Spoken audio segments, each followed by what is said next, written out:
গল্পের নাম তুমি এলেও বেলায়। লেখিকা আতিয়া দিবা। পর্ব ২।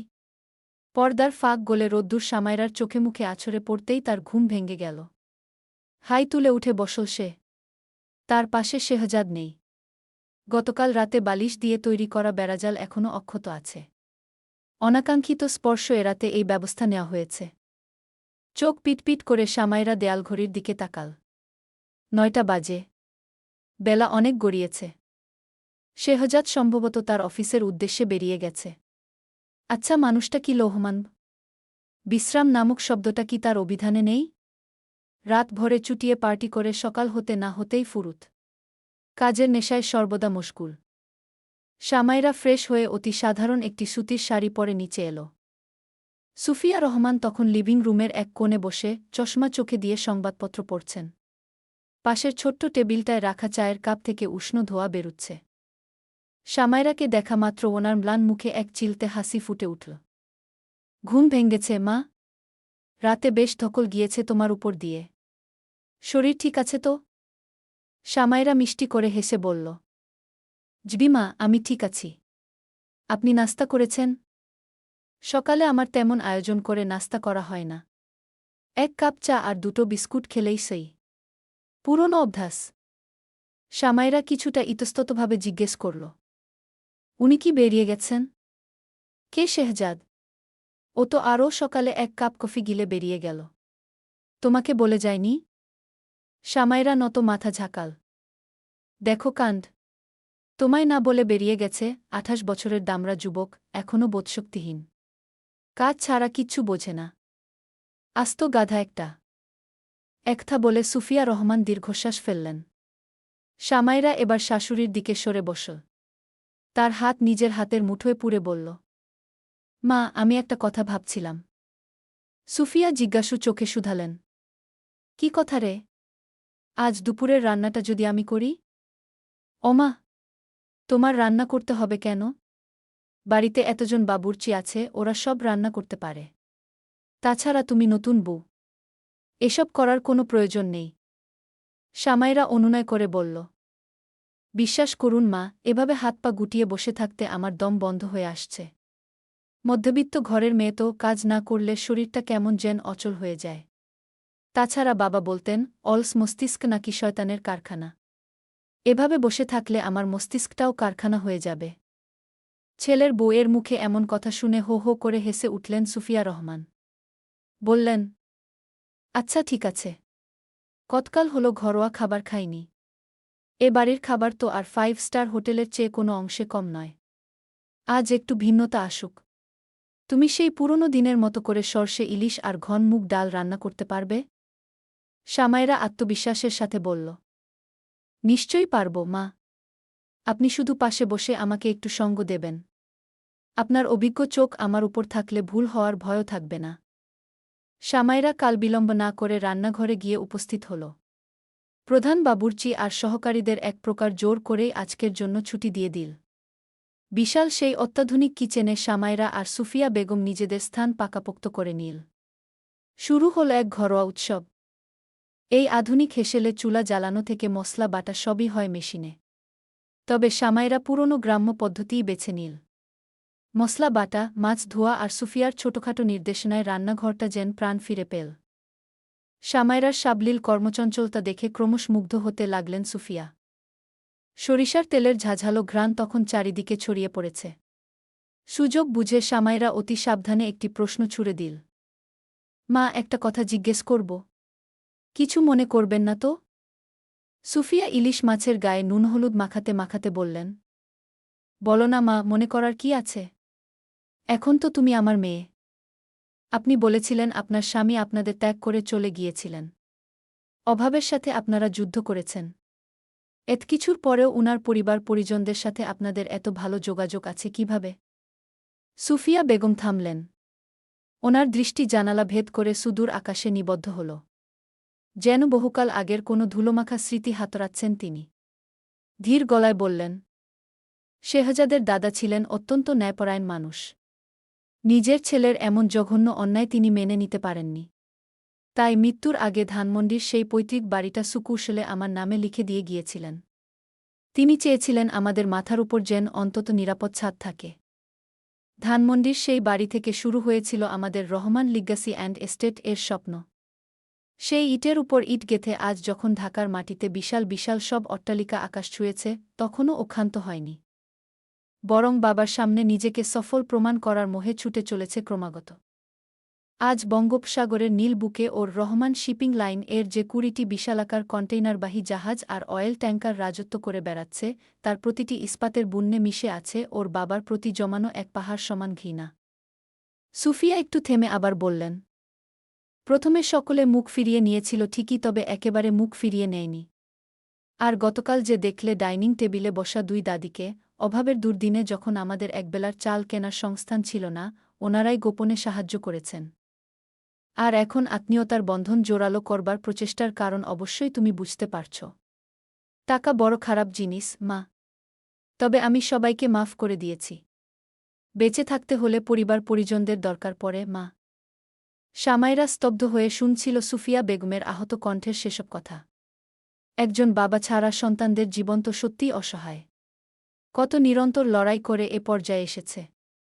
সকলে শেহজাদের অর্জনের প্রশংসায় পঞ্চমুখ।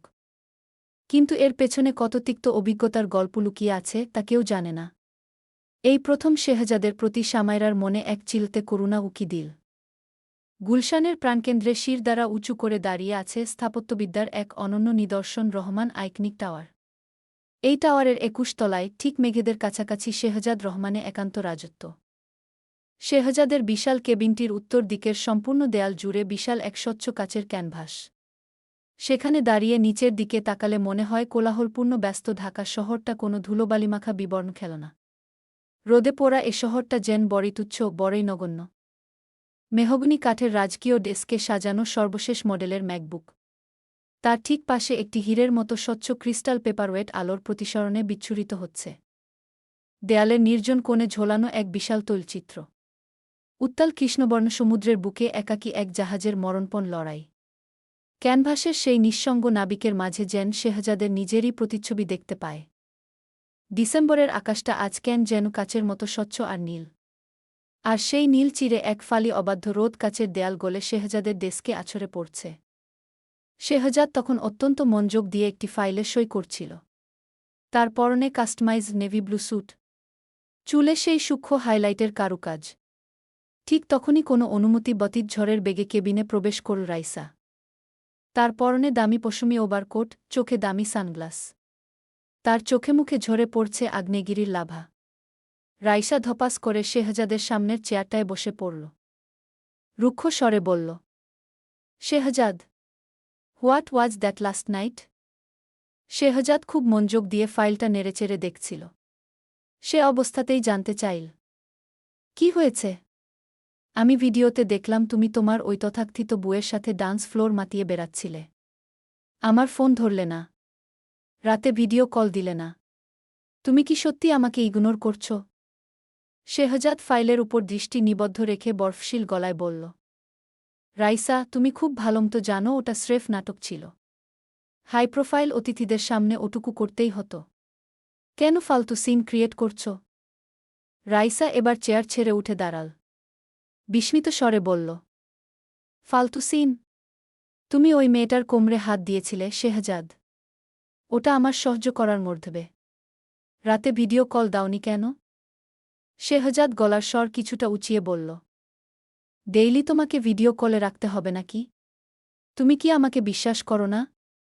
তুমি অলরেডি ওই মেয়েটার গায়ে হাত দেওয়া শুরু করেছ, তোমাকে কিভাবে বিশ্বাস করব?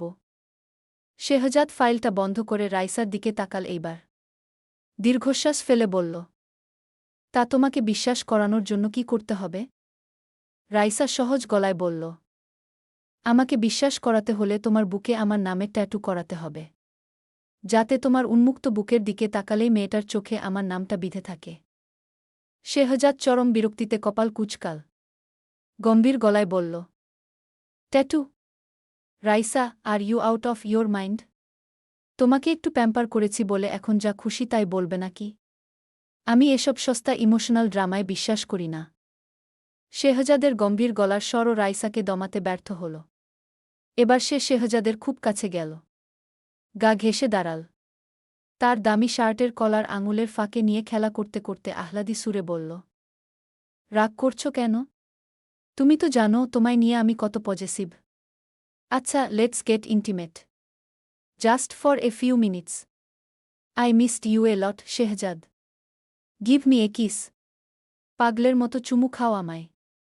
রাইসা শেহজাদকে জড়িয়ে ধরার চেষ্টা করতেই তাকে বেশ জোরে ধাক্কা দিয়ে সরিয়ে দিল সে। তার চোখের বিরক্তিভাব সীমানা পেরিয়ে গেছে। শেহজাদ ধমকে উঠল, Raisa, stop it. Just stop it. আমি বড্ড বিরক্ত বোধ করছি। তোমাকে অনেকবার বলেছি এটা আমার অফিস। এখানে এসব সস্তা আচরণ করবে না আমার সাথে। রাইসা এবার তাচ্ছিল্যমাখা সুরে বলল, আমার সাথে তোমার এত বছরের সম্পর্ক, অথচ কোনোদিন আমাকে মন ভরে আদর করলে না। আর দুদিন হলো না বিয়ে করেছ, বুকে সবার সামনে খুব ধরতে ইচ্ছে করে তোমার। সেসব সস্তা আচরণ নয় না? তুমি ভুলে যাচ্ছ রাইসা, ও আমার বিয়ে করা বউ, তুমি নও। এ পর্যায়ে রাইসা অপমানে বিবর্ণ হয়ে গেল। তুমি আমাকে ঠেলে দিলে শেহজাদ, ওই থার্ড ক্লাস মেয়েটার জন্য? শেহজাদ বুঝতে পারল সে রাইসাকে কষ্ট দিয়ে ফেলেছে। তাকে জড়িয়ে ধরবার উদ্দেশ্যে বসা থেকে উঠে দাঁড়াল। কণ্ঠস্বর নরম করে বলল, বাবু, আমি ওরকম কিছু মিন করে তোমাকে বলিনি। আমি শুধু। রাইসা শেহজাদের কথা শেষ হতে দিল না। রাগে গটগট করে বেরিয়ে গেল। শেহজাদ চেয়ারে হেলান দিয়ে বসে চোখ বন্ধ করল। অস্ফুট স্বরে দাঁতের ফাঁক দিয়ে বলে উঠল, ফাঁক, ফাঁক, ফাঁক। নিজের ভালোবাসার মানুষটার সাথে এমন ব্যবহার কেন করল শেহজাদ? তবে নিজের অনুভূতির বিপরীতে গিয়েও আজ কিছু করেনি সে। প্রায় ৩ বছরের সম্পর্কে রাইসাকে সে অগণিতবার চুমু খেয়েছে। অত্যন্ত গভীর ও দীর্ঘ ছিল সে চুমুগুলো। রাইসা সবসময় পুরোপুরি ইন্টিমেট হতে চাইলেও শেহজাদ নিজেকে রাইসার বুকের ভাঁজ অবধি চুমু খেয়েই সমাপ্তি টানত। এ নিয়ে রাইসার অভিযোগের শেষ নেই। কিন্তু আজ সেই রাইসার স্পর্শ শেহজাদের এমন অসহ্যকর লাগল কেন? রাইসার ব্যবহৃত চিরচেনা উগ্র বিদেশি পারফিউমটার গন্ধ তার কাছে বড্ড উৎকট বলে মনে হচ্ছে, যা আগে কখনো মনে হয়নি। সকালের সেই মায়াবী রোদ্দুর কখন যে গোধূলির রক্তিম আভায় মিশে গেছে শেহজাদ তা টের পায়নি। নিজের কেবিনে বসে সে যখন একের পর এক ফাইল সই করতে ব্যস্ত, ঠিক তখনই ফোনের কর্কশ শব্দে তার ধ্যানভঙ্গ হল। ফোন রিসিভ করতেই ওপার থেকে লজিস্টিক্স ম্যানেজারের আতঙ্কিত কণ্ঠস্বর ভেসে এল, স্যার, চট্টগ্রাম পোর্টের বহির্নোঙরে থাকা এম.ভি. হেরিটেজ জাহাজের ক্লিয়ারেন্স আটকে দিয়েছে কাস্টমস কর্তৃপক্ষ। প্রায় কয়েকশ কোটি টাকার ইলেকট্রনিক্স গুডস আর কাঁচামাল নিয়ে আসা জাহাজটি যদি সময়মতো আনলোড না হয়, তবে প্রতি ঘণ্টার ডেমারেজ চার্জ গুনতে হবে কয়েক হাজার ডলার। শেহজাদের চোয়াল শক্ত হয়ে এল। ব্যক্তিগত জীবনের টানাপোড়েনের মাঝে এই ব্যবসায়িক বিপর্যয়, সব মিলিয়ে তার মস্তিষ্ক যেন কুয়াশাচ্ছন্ন হয়ে গেল। এরপর শুরু হল একের পর এক ফোন কল। দেশসেরা আইনজীবীদের সাথে কনফারেন্স কলে কথা বলে আর পোর্টের কর্মকর্তাদের সাথে তপ্ত বাক্যবিনিময়ের পর যখন সে অফিস থেকে বেরুল, তখন রাত প্রায় 10টা। ডিসেম্বরের হিমেল হাওয়া তার উত্তপ্ত মস্তিষ্ককে শান্ত করার বদলে যেন আরও উস্কে দিল। গাড়ি যখন দ্য স্কাইলাইন ভিলার ফটক দিয়ে ভেতরে প্রবেশ করল, শেহজাদের চোখে মুখে তখন ক্লান্তি আর বিরক্তির এক অদ্ভুত মিশেল। তবুও সে দম্ভ নিয়ে এগোচ্ছিল। ড্রয়িংরুমে পা রাখতেই আজ সর্ষে ইলিশ আর গরম ভাতের ঘ্রাণ তার নাকে এসে ধাক্কা দিল। ডাইনিং টেবিলের উপর যত্নে রাখা খাবারগুলো যেন তাকে বিদ্রূপ করছে। সুফিয়া রহমান তখন পায়চারি করতে করতে তসবিহ পড়ছিলেন। ছেলেকে দেখে মৃদু হেসে বললেন, এলি বাবা, হাতমুখ ধুয়ে খেতে আয়। শামাইরা অনেকক্ষণ অপেক্ষা করে এইমাত্র ঘরে গেল। আজ ও বড্ড পরিশ্রম করেছে, একদম নিজের হাতে সব রেঁধেছে আমাদের জন্য। শেহজাদের ভেতরের পুঞ্জীভূত রাগ যেন এবার ফেটে পড়ার উপক্রম হল। সে মায়ের কথার কোনো উত্তর না দিয়ে হনহন করে সিঁড়ি বেয়ে উপরে নিজের বেডরুমে চলে গেল। ঘরের দরজাটা সজোরে ধাক্কা দিয়ে ভেতরে ঢুকেই পুনরায় ধরাম করে লাগিয়ে থমকে দাঁড়াল। শামাইরা তখন আয়নার সামনে দাঁড়িয়েছিল। চুলগুলো বাজছিল আলতো করে। শেহজাদের এমন উগ্র প্রবেশে সে একবারও চমকাল না, বরং শান্ত চোখে আয়নার প্রতিবিম্বে শেহজাদকে দেখল। শেহজাদ তার স্যুটের কোটটা খুলে বিছানায় ছুঁড়ে ফেল। হিংস্র বাঘের মতো শামাইরার দিকে তেড়ে এল। এরপর রুক্ষ গলায় বলল, কি ভেবেছ তুমি নিজেকে? এই যে সারাদিন রান্নাবান্না করে আমার মায়ের মন জয় করছ, সেবা করার নাটক করছ, এসব করে আমাকে বশ করতে পারবে? ভাবছ আমি তোমার এই মধ্যবিত্ত চালের মোহে পড়ে যাব? টিপিক্যাল বাঙালি ছেলেদের মতো গলে যাব? এক নিঃশ্বাসে কথাগুলো বলে শেহজাদ থরথর করে কাঁপতে লাগল। সামাইরা শান্তভাবে ওর দিকে ঘুরে দাঁড়াল। তার চোখে মুখে কোনো ভয়ের চিহ্ন নেই, কোনো উদ্বেগ নেই।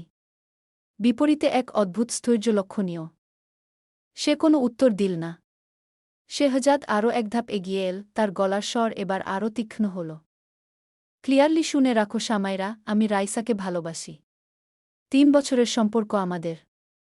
তোমার এই ঘরোয়া খাবারের ঘ্রাণ আমার জীবন থেকে রাইসাকে মুছে ফেলতে পারবে না। বাবুর্চিদের মাস শেষে আমি বেতন দেই। So stop this nonsense. Samaira এবারও কোনো উত্তর দিল না। শেহজাদের কথাগুলো যেন তার কানেই পৌঁছায়নি। সে ধীর পায়ে এগিয়ে গিয়ে বিছানার পাশের বিশাল 70 ইঞ্চি স্মার্ট টিভিটার রিমোট হাতে নিল। শেহজাদকে সম্পূর্ণরূপে উপেক্ষা করে সে টিভিতে টাইটানিক মুভিটা প্লে করে দিল। রুমের হোম থিয়েটার সিস্টেমে টাইটানিকের সেই বিখ্যাত আবহ সঙ্গীত বেজে উঠল। সামাইরা ধীরস্থিরভাবে সোফায় গা এলিয়ে দিয়ে স্ক্রিনের দিকে তাকিয়ে রইল। শেহজাদ স্তব্ধ হয়ে দাঁড়িয়ে রইল কিছুক্ষণ। পরক্ষণেই অপমানে তার কান দিয়ে ধোঁয়া বেরুতে লাগল। এই মেয়েটা ইচ্ছেকৃত ইগনোর করছে। যার ভয়ে বড় বড় বিজনেস টাইকুনরা পর্যন্ত কথা বলতে দুবার ভাবে তাকেই কিনা মিডল ক্লাস ঘরের এই মেয়ে তুচ্ছতাচ্ছিল্য করছে। সামাইরা, আমি তোমার সাথে কথা বলছি। টিভি বন্ধ করো। শেহজাদ এবার চিৎকার করে উঠল। সামাইরা নির্বিকার। জ্যাক আর রোজের প্রথম সাক্ষাতের দৃশ্যটি সে খুব মনোযোগ দিয়ে দেখতে লাগল। শেহজাদ আর নিজেকে সামলাতে পারল না। টিভিটা সজোরে বন্ধ করে দিল। ঘরটা মুহূর্তেই নিস্তব্ধ হয়ে গেল। সামাইরা এরপরও কোনো রাগ দেখাল না। সে শান্তভাবে সোফা থেকে উঠে দাঁড়াল এবং ঘরের দরজার দিকে হাঁটতে শুরু করল। তার এই বরফ শীতল আচরণ শেহজাদের ভেতরের রাগী পুরুষটাকে যেন একদম উন্মাদ করে দিল। সে এক লাফে গিয়ে সামাইরার কবজি শক্ত করে চেপে ধরল। হেঁচকা টানে তাকে দেয়ালের সাথে ঠেকিয়ে দিল। সামাইরা দেয়ালের সাথে পিঠ ঠেকিয়ে স্তব্ধ হয়ে রইল। শেহজাদের শক্তিশালী হাত দুটোর বেড়াজালে এখন সে বন্দী। তাদের দুজনের মাঝে এখন মাত্র কয়েক ইঞ্চির দূরত্ব। শেহজাদের তপ্ত নিঃশ্বাস সামাইরার গালে আছড়ে পড়তে লাগল। শেহজাদ রাগে থরথর করে কাঁপছে, তার চোখের মণি ঠিকরে ঝরছে আগুনের ফুলকি। কত বড় সাহস তোমার! আমাকে ইগনোর করছ? তুমি জানো কার সামনে দাঁড়িয়ে আছো? ভুলে যেও না আমি তোমার স্বামী। কোনো সাহসে তুমি আমার প্রশ্নের উত্তর না দিয়ে চলে যাচ্ছ? শেহজাদের কণ্ঠস্বর ফেটে পড়ছে রাগে। স্বামী! সামাইরা হুট করেই খিলখিল করে হেসে উঠল। সেই হাসিতে মিশে ছিল তীক্ষ্ণ এক টিপ্পনী। স্বামী শব্দটা আপনার মুখে বড্ড বেমানান লাগছে না, মিস্টার রহমান? ভুলে গেছেন বিয়ের রাতের কথা? শেহজাদ কিছু বলতে যাচ্ছিল, কিন্তু সামাইরার দৃষ্টি হঠাৎ আটকে গেল শেহজাদের শার্টের কলারে। সেখানে রাইসার চড়া লাল লিপস্টিকের দাগ স্পষ্ট হয়ে আছে। সামাইরা এক দৃষ্টিতে সেই দাগটার দিকে তাকিয়ে রইল। সামাইরার দৃষ্টি অনুসরণ করে শেহজাদও তাকাল নিজের কলারের দিকে। আয়নার প্রতিফলনে লিপস্টিকের সেই গা লাল দাগটা দেখে সে যেন বিদ্যুৎস্পৃষ্টের মতো সামাইরাকে ছেড়ে দিয়ে পিছিয়ে গেল। তার ভেতরের দম্ভ মুহূর্তেই ঠুনকো হয়ে গেল। সামাইরা এবার ধীর পায়ে সামান্য এগিয়ে এল শেহজাদের দিকে। তার কণ্ঠস্বর এখন একদম শান্ত, তবুও প্রতিটি শব্দ তীরের মতো বিঁধছে শেহজাদের বুকে। শুনুন, আপনি আমাকে দায়িত্ব পালন করতে বলেছিলেন না? আমি ঠিক সেটাই করছি। আপনার মাকে আমি নিজের মা হিসেবে মেনে নিয়েছি, তাকে একটু শান্তি দেওয়ার চেষ্টা করছি। আমার এই রান্নাবান্না, সেবা সবই ওনার জন্য। আপনাকে ইমপ্রেস করার বিন্দুমাত্র ইচ্ছে বা রুচি আমার নেই, মিস্টার রহমান। সামাইরা শেহজাদের একদম কাছে গিয়ে দাঁড়াল। তার চোখে চোখ রেখে ঠান্ডা গলায় বলল, আর এই শার্টটা? এটা কি আমি কাল ফেলে দেব, নাকি ধুয়ে দিতে বলব জানিয়ে দিয়েন? শেহজাদ পাথরের মূর্তির মতো দাঁড়িয়ে রইল। আর কোনো কথা বলতে পারল না সে। ডিসেম্বরের আকাশটা আজ বড্ড অবাধ্য। সকাল থেকেই মেঘের আনাগোনা ছিল বটে, তবে বেলা বাড়ার সাথে সাথে পৌষের সেই চিরাচরিত হিমেল হাওয়াকে উপেক্ষা করে নামল অসময়ের অঝোর বৃষ্টি। নাগরিক জীবনের ধূসর ধুলোবালি ধুয়ে দিয়ে প্রকৃতি যেন আজ এক অচেনা স্নানে মেতেছে। দ্য স্কাইলাইন ভিলার প্রতিটি কোণও আজ বৃষ্টির ঝমঝম শব্দে মুখরিত। শেহজাদ আজ অফিসে যায়নি। তার দোতলার স্টাডি রুমেই আজ জরুরি মিটিং হচ্ছে। রহমান শিপিং লাইনের প্রধান লিগ্যাল অ্যাডভাইজার মিস্টার আশফাক উল্লাহ বসে আছেন বিশাল মেহগনি টেবিলের ওপাশে। কাস্টমস ভ্যালুয়েশন আর লজিস্টিক্স পেপারসের এক স্তূপ ফাইলের মাঝে আজ শেহজাদের মন কিছুতেই বসছে না। মিস্টার রহমান, যদি আমরা কাস্টমস অথরিটিকে নেক্সট উইকের মধ্যে রিট পিটিশনটা শো করতে পারি, তবে পেনাল্টি চার্জ অনেকটাই কমে আসবে। আপনি কি এই ক্লজটা একবার চেক করবেন? আশফাক সাহেবের গম্ভীর কণ্ঠস্বর যেন শেহজাদের কানে এসে ঠিকমতো পৌঁছাচ্ছে না। শেহজাদ ল্যাপটপের স্ক্রিনের দিকে তাকিয়েছিল। সহসা তার দৃষ্টি হঠাৎ আটকে গেল কেবিনের বিশাল স্বচ্ছ কাচের দেয়ালের ওপারে। তার ঘর থেকে দোতলার সেই বিশাল ওপেন টেরাস বা বারান্দাটা স্পষ্ট দেখা যায়। সেখানে এক মানবী মূর্তির বিচরণ শেহজাদের সমস্ত মনোযোগ কেড়ে নিল। সামাইরা! এই হাড় কাঁপানো ঠান্ডার বৃষ্টিতে মেয়েটা ভিজছে বললে ভুল হবে, সে যেন বৃষ্টির প্রতিটি কণার সাথে এক আদিম সখ্যতায় মেতে উঠেছে। পরনে হালকা নীল রঙের একটি শাড়ি, যা বৃষ্টির ছোঁয়ায় শরীরের সাথে লেপ্টে আছে। তার স্ফীত বক্ষযুগল আর কোমরের ঢেউয়ে দৃষ্টি নিবদ্ধ হল শেহজাদের। সামাইরা দুই হাত প্রসারিত করে আকাশের দিকে মুখ তুলে দাঁড়িয়ে আছে। মাঝে মাঝে সে মৃদুছন্দে ঘুরে ঘুরে নাচছে। তার দেহভঙ্গি বলছে সে এই মুহূর্তে পৃথিবীর সব দুঃখ ভুলে এক অদ্ভুত বৃষ্টিবিলাস মগ্ন। শেহজাদ অপলক চেয়ে রইল স্ত্রীর পানে। তার চোখের মণিতে এক বিচিত্র সম্মোহন। আশফাক সাহেবের আইনের ধারাগুলো তখন শেহজাদের কাছে অর্থহীন কোলাহলের ন্যায়। হঠাৎ শেহজাদের মনে হল সে আর এই চেয়ারে বসে নেই। সে যেন অবলীলায় দেয়াল ডিঙিয়ে ওই বৃষ্টির মাঝে সামাইরার খুব কাছে গিয়ে দাঁড়িয়েছে। কল্পনায় দেখছে সে সামাইরার একদম পেছনে গিয়ে ওর কাঁধে নিজের হাত রাখল। সামাইরার কাকভেজা শরীর সামান্য চমকে উঠল। বৃষ্টির স্পর্শে কাঁপতে থাকা শরীরটা আরও গুটিয়ে নীল নিজের মাঝে। এরপর হঠাৎ শেহজাদের বুকে মিশে গেল। শেহজাদ অনুভব করল সামাইরার গায়ে অদ্ভুত রজনীগন্ধার ঘ্রাণ। সে সামাইরার মুখটা নিজের দুই হাতের আজলায় তুলে নিল। বৃষ্টির হিমশীতল ফোঁটাগুলো যেন ওদের দুজনের মাঝে সেতুবন্ধন তৈরি করল। সামাইরার তপ্ত নিঃশ্বাস শেহজাদের চিবুকে আছড়ে পড়তে লাগল। সেই উত্তাপ শেহজাদকে উন্মাদ বানিয়ে দিল। সে যেন আর নিজেকে ধরে রাখতে পারল না। বৃষ্টির অঝোর ধারার নিচে সে বারবার সামাইরার ঠোঁটের উপর নিজের ঠোঁট রাখল। এক গভীর তৃষ্ণার্ত চুম্বনে সে সামাইরাকে নিজের করে নিল। বৃষ্টির প্রতিটি শব্দ যেন ওদের সেই একান্ত মুহূর্তের সাক্ষী হয়ে রইল। মিস্টার রহমান, আপনি কি শুনতে পাচ্ছেন? আশফাক সাহেবের ডাকে শেহজাদ হঠাৎ বাস্তবে ফিরে এল। গলা খাকারি দিয়ে বলল, জিবি, প্লিজ কন্টিনিউ। শেহজাদের কপালে সূক্ষ্ম ঘাম বিন্দু জমেছে। সে বুক ভরে এক দীর্ঘশ্বাস নিয়ে নিজেকে সামলে নিল। ল্যাপটপের উজ্জ্বল আলোয় তার মুখটা ভীষণ বিবর্ণ দেখাচ্ছে। নিজের উপর এক তীব্র ঘৃণা আর বিরক্তি জন্ম নিল তার। এসব কি ভাবছি আমি? শেহজাদ মনে মনে নিজেকে ধিক্কার দিল। নারীদেহের উপর শেহজাদের লোভ কখনই ছিল না। শেহজাদ কেবল রাইসার জেদ মেটাতে সেটুকুই করেছে যতটুকু না করলেই নয়। কিন্তু সামাইরা, যে মেয়েটাকে সে ঘৃণা করে, যার সাথে তার সম্পর্ক মায়ের মৃত্যুর পরই চিরতরে নিভে যাবে, তাকে নিয়ে কেন এমন অসভ্য চিন্তা তার মস্তিষ্কে বিষের মতো ছড়িয়ে পড়ছে?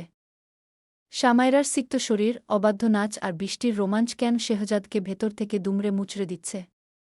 শেহজাদ কলমটা সজোরে টেবিলের উপর আছড়ে ফেল। Mister Ashfaq, I need a break. আপনি ফাইলগুলো এখানে রেখে যান, আমি বিকেলে চেক করে আপনাকে ফোন দেব। শেহজাদের কণ্ঠস্বর এখন পাথরের মতো শক্ত। লয়ার সাহেব কিছুটা অবাক হলেন, তবে কোনো প্রশ্ন করলেন না। ঘরটা ফাঁকা হয়ে যেতেই শেহজাদ আবার কাছের দেয়ালের দিকে তাকাল। সামাইরা এখনও সেখানে আছে। সে এখন রেলিং ধরে বৃষ্টির দিকে চেয়ে দাঁড়িয়ে। শেহজাদ দাঁতে দাঁত চেপে বিড়বিড় করে বলল, bloody middle class women. Shehzad ঝটপট উঠে ঘরের পর্দাগুলো টেনে দিল। সে আর ওই দৃশ্য দেখতে চায় না। সামাইরার নতুন বিয়ে হয়েছে। স্বামী সোহাগের চিহ্ন নিয়ে তার প্রতিটি দিন শুরু হবার কথা। অথচ প্রতিদিনের মতন আজও এক বিষণ্ণতার চাদর মুড়ি দিয়ে সামাইরা আয়নার সামনে দাঁড়িয়ে আছে। নিজের ফ্যাকাশে মুখটা ছুঁয়ে দেখছে বারবার। ঘুম হলেও চোখের নিচে কালচে দাগের হাতছানি যেন বলে দিচ্ছে জীবনে শান্তির বড্ড অভাব। সামাইরা অনুভব করছে গতকাল দেয়ালের বিপরীতে তাকে ঠেকিয়ে ধরা শেহজাদের তপ্ত নিঃশ্বাস। পরক্ষণেই মনে পড়ছে শার্টের কলারে লেগে থাকা লাল লিপস্টিকের সেই অবমাননাকর দাগ। সবকিছু একই সাথে কুয়াশাচ্ছন্ন সকালে তার স্মৃতিতে আঘাত হানছে। সামাইরা সিদ্ধান্ত নীল আজ সে আর এই গুমট প্রাসাদে থাকবে না। অন্তত একটা দিনের জন্য হলেও সে তার সেই নোনা ধরা দেয়াল আর বৃষ্টির জল জমা এক চিলতে উঠোনের কাছে ফিরে যাবে, যেখানে তার বাবা আছেন, যেখানে মেকি আভিজাত্যের চেয়ে সাধারণ মানুষের ঘ্রাণ বেশি।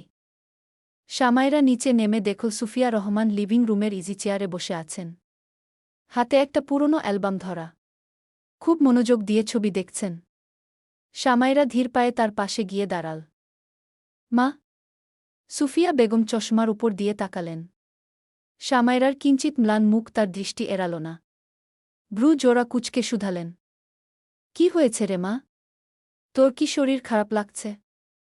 না মা, বলছিলাম কি, আজ যদি একটু বাবার ওখান থেকে ঘুরে আসতাম। বাবা তো একা আছেন, তাছাড়া উনার শরীরটাও তো তেমন ভালো থাকে না।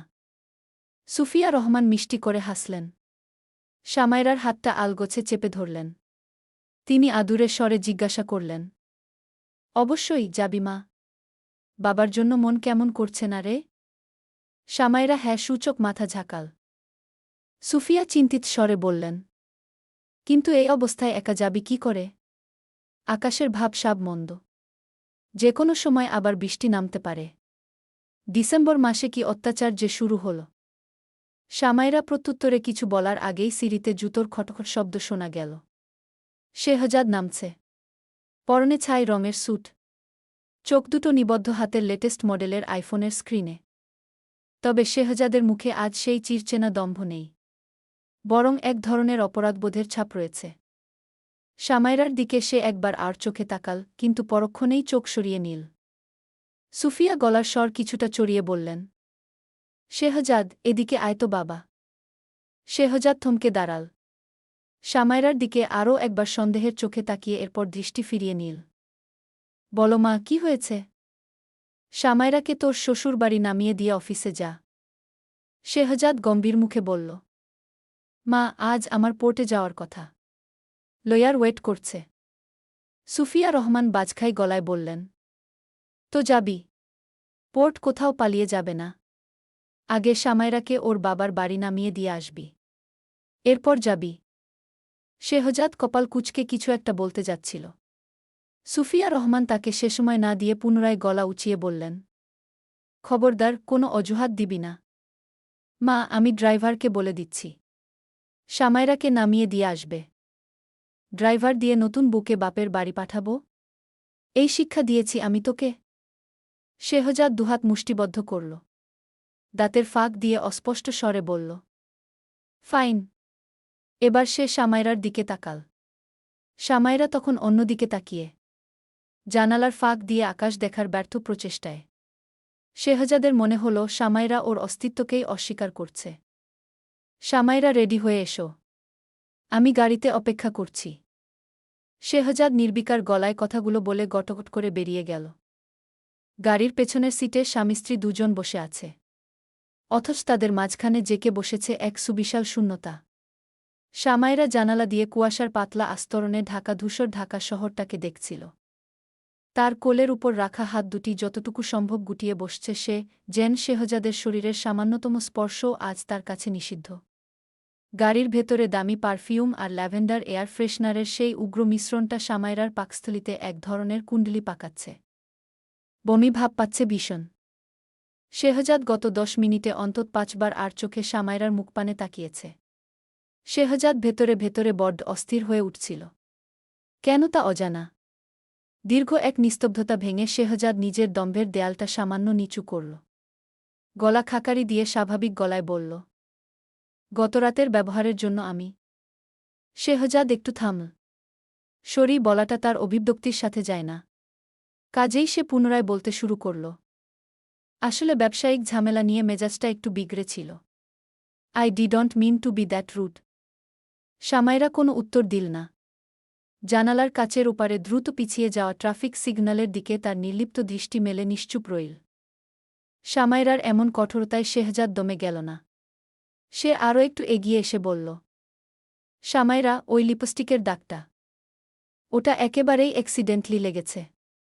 I know what you are thinking, but trust me, তোমার সাথে বিয়ে হওয়ার পর আমি রাইসার সাথে বিন্দুমাত্র ইন্টিমেট হইনি। ওটা আমার ইথিক্সের বাইরে। আমি জানি আমি ভালো মানুষ নই। কিন্তু আমি কখনো মিথ্যা বলি না। সামাইরা এবার ধীরলয়ে মুখ ফেরাল। তার চোখে মুখে এসব কথা শোনার কোনো আগ্রহ নেই। কোনো বিস্ময় নেই। বরং আছে শুধু এক মহাসমুদ্র সমান উদাসীনতা। সে শেহজাদের চোখের দিকে তাকিয়ে খুব শান্ত গলায় বলল, মিস্টার রহমান, আপনি কার সাথে কতটা ইন্টিমেট হলেন বা আপনার ইথিক্স ঠিক কতটুকু স্বচ্ছ, তা নিয়ে আমার বিন্দুমাত্র মাথাব্যথা নেই। যত দ্রুত সম্ভব আমাকে এই সম্পর্ক থেকে মুক্তি দিন। আমি আপনার এই গোলকধাঁধায় আর থাকতে চাই না। শেহজাদ স্তব্ধ হয়ে গেল। সে আর কথা বাড়াতে পারল না। তার সমস্ত দম্ভ এই মধ্যবিত্ত মেয়ের মৌনতার কাছে বড় ঠুনকো। গাড়ি যখন ধানমন্ডির লেকের ধারের পুরনো রাস্তাগুলো ধরে এগোচ্ছিল, তখন প্রকৃতির রূপ বদলে গেল। ঢাকার এই অংশটা যেন আজও তার আভিজাত্য আর নস্টালজিক মায়াটুকু ধরে রেখেছে। লেকের ধারের সেই বিশাল বিশাল কৃষ্ণচূড়া আর রাধাচূড়া গাছগুলো পাতাহীন ডাল মেলে দাঁড়িয়ে আছে। লেকের স্থির জলেও কুয়াশার চাদর ভেসে বেড়াচ্ছে।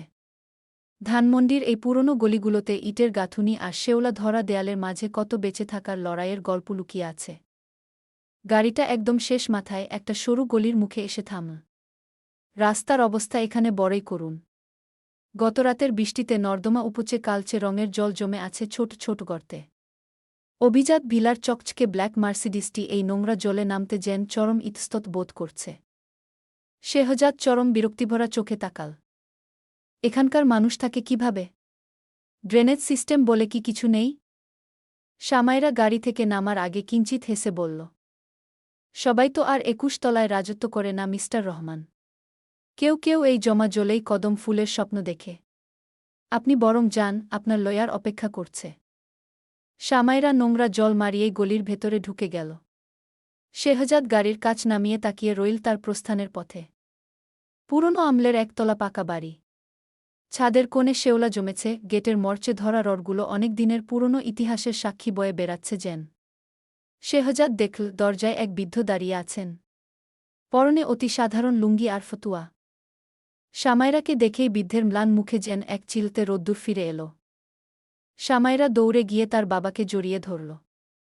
তৎক্ষণাৎ শেহজাদের বুকটা কেন যেন মোচড় দিয়ে উঠল। তার এত টাকা, এত জাহাজ, সুবিশাল অট্টালিকা। অথচ দিন শেষে তাকে এভাবে জাপটে ধরার কোনো ফাদার ফিগার নেই। মায়ের আদর তাকে অভুক্ত রাখেনি কোনো দিন। কিন্তু বাবার শাসনের অভাব যে তাকে একজন সুপুরুষ হিসেবে গড়ে তোলার পেছনে বিশাল বড় বাধা হয়ে দাঁড়িয়েছে। শেহজাদের চোখের কোণটা সামান্য চিকচিক করে উঠল। সে অন্য দিকে তাকিয়ে ঘাড় ডানে বামে মুড়িয়ে সোজা হয়ে বসল। মুখে ফিরে এলো দম্ভ। এরপর ভরাট গলায় বলল, ড্রাইভার, গাড়ি ঘোরাও। পোর্টের সেই দমবন্ধ করা ফাইলপত্রের স্তূপ আর আইনজীবীদের প্যাঁচালো যুক্তির আবর্ত থেকে বেরিয়ে শেহজাদ যখন নিজের গাড়িতে হেলান দিল, ঠিক তখনই মাথায় পরজীবীর মতো কুটকুট করতে কামড়াতে লাগল রাইসা নামটি। শেহজাদ পকেট থেকে ফোন বের করে সরাসরি অফিসে ফোন দিল। রাইসা ম্যাডাম অফিসে এসেছে? শেহজাদের গম্ভীর কণ্ঠেও এক ধরনের অস্থিরতা বিদ্যমান। ওপার থেকে রিসেপশনিস্টের কুণ্ঠিত কণ্ঠস্বর ভেসে এল, না স্যার, রাইসা ম্যাম আজ আসেননি। এমনকি কোনো ফোনও করেননি। আমরা রিচ করার চেষ্টা করেও ব্যর্থ হয়েছি। শেহজাদ দাঁতে দাঁত চিপল। ইংরেজি গালি শোনা গেল তার মুখে। ব্লাডি হেল! গতকালের ব্যবহারে রাইসা অভিমান করেছে। যদিও এই অভিমান ভাঙানোর দাওয়াই শেহজাদের নখদর্পণে। তবে অভিমান ভাঙানোর ইচ্ছেটা বড় ক্ষীণ শেহজাদের। তবুও ড্রাইভারকে সে নির্দেশ দিল সোজা বনানীর এক অভিজাত ফুলের দোকানে যাওয়ার জন্য। মিনিট দশেকের ব্যবধানে শেহজাদের ব্ল্যাক মার্সিডিসটি কয়েক লাল গোলাপের সুবাসে ভরে উঠল। পেছনের সিট থেকে শুরু করে ড্যাশবোর্ড অবধি সবখানে শুধুমাত্র রক্তিম গোলাপের মেলা। গাড়ি গিয়ে থামল রাইসাদের আলিশান অট্টালিকার সামনে। শেহজাদ ফোন করল রাইসাকে। ৩ বার বাজার পর ফোন রিসিভ করা হল। ওপার থেকে ভারী গলায় প্রশ্ন তেরে এল, কেন ফোন করেছ? শেহজাদ স্বাভাবিক গলায় বলল, নিচে এসো রাইসা। রাইসা মুহূর্তেই ফোঁস করে উঠল, যাও না তোমার সেই মিডল ক্লাস ওয়াইফের কাছে। আমাকে কেন প্রয়োজন তোমার? শেহজাদ এবার হেসে ফেল। এই রাগটুকু তার চেনা। সে পুনরায় বলল, নিচে এসো বেবি। ৫ মিনিট। না এলে আমি কিন্তু এই গেটের সামনেই সারারাত দাঁড়িয়ে থাকব। অনেক টালবাহানা আর ন্যাকামির পর রাইসা নিচে নেমে এলো। পরনে সিল্কের গাউন, উপরে দামি পশমি শাল জড়ানো। চোখে মুখে কৃত্রিম বিরক্তির ছাপ থাকলেও মনে মনে সে শেহজাদের এই হুট করে আসাটা বেশ উপভোগ করছে। সে ধীর পায়ে গাড়ির কাছে এসে দাঁড়াল। কি বলতে চাও? কুইক বলো, আমার ভীষণ ঘুম পাচ্ছে। শেহজাদ খট করে গাড়ির দরজাটা খুলে দিল। রাইসা ভেতরে তাকাতেই তার চোখ ছানা বড়া। অজস্র গোলাপের পাপড়ির মাঝে ড্যাশবোর্ডে রাখা একটি নীল ভেলভেটের বক্স। চারপাশটা যেন এক টুকরো লাল গোলাপের বাগান। রাইসা আর নিজেকে সামলাতে পারল না। সব অভিমান ভুলে সে এক লাফে গাড়িতে ঢুকে শেহজাদকে সজোরে জড়িয়ে ধরল। গোলাপের কাঁটা লাগার ভয় ভুলে সে শেহজাদের বুকের উপর চড়ে বসল। আবেগী স্বরে বলল, you are so crazy Shehzad. আমি ভেবেছিলাম তুমি সত্যিই আমাকে ইগনোর করছ। রাইসা শেহজাদের চিবুক ধরে নিজের দিকে টেনে নিল। তার ওষ্ঠাধর যখন শেহজাদের ঠোঁটের খুব কাছে এক গভীর চুম্বনে নিজেকে হারিয়ে ফেলার ষড়যন্ত্র করছে, তা ঠিক আগের মুহূর্তে শেহজাদ আলতো করে তাকে সরিয়ে দিল। রাইসা অবাক হয়ে তাকাল। কি হল? শেহজাদ দীর্ঘশ্বাস ফেলে রাইসার হাত দুটো নিজের হাতের মুঠোয় নিল। বলল, রাইসা, ট্রাই টু আন্ডারস্ট্যান্ড। আমি মানসিকভাবে এখন খুবই বিধ্বস্ত। বাসায় নতুন একটা মানুষ, মায়ের অসুস্থতা, সব মিলিয়ে I am just out of my mind. এই মুহূর্তে কোনো ফিজিক্যাল ইন্টিমেসি আমি নিতে পারছি না। আমাকে একটু সময় দাও। রাইসা কিছুটা দমে গেল বটে। তবে সে শেহজাদের কপালে ফুটে থাকা সূক্ষ্ম ভাঁজগুলো মনোযোগ দিয়ে দেখল। সে বুঝতে পারল শেহজাদ সত্যিই চাপে আছে। সে ন্যাকামি করে শেহজাদের চুলে আঙুল বুলিয়ে দিতে দিতে বলল, ওকে বাবা, বুঝলাম। তোমাকে অনেক স্যাক্রিফাইস করতে হচ্ছে ওই মেয়েটার জন্য। কিন্তু মনে রেখো শেহজাদ, আমাদের বিয়ের রাতে কিন্তু আমি কোনো এক্সকিউজ শুনব না। সেদিন তোমাকে পুরোপুরি আমার হতে হবে। আই ক্যান্ট রেজিস্ট মাইসেলফ যখন তুমি আমার সামনে থাকো। শেহজাদ এক রহস্যময় হাসি হাসল। তার চোখের মণিতে তখন এক আদিম শিকারীর চাউনি। সে রাইসার কানের কাছে মুখ নিয়ে ফিসফিস করে বলল, ডোন্ট ওরি রাইসা। তখন আমাকে সামলানোর জন্য তোমার নিজেরই হিমশিম খেতে হবে। রাইসা খিলখিল করে হেসে উঠল। শেহজাদও হাসল। কিন্তু সেই হাসিও আজ কেমন কৃত্রিম ঠেকল। গল্প কেমন লাগলো অবশ্যই বলে যাবেন আর সাবস্ক্রাইব করে যাবেন যাতে পরের পোস্ট করার সাথে সাথে পেয়ে যান।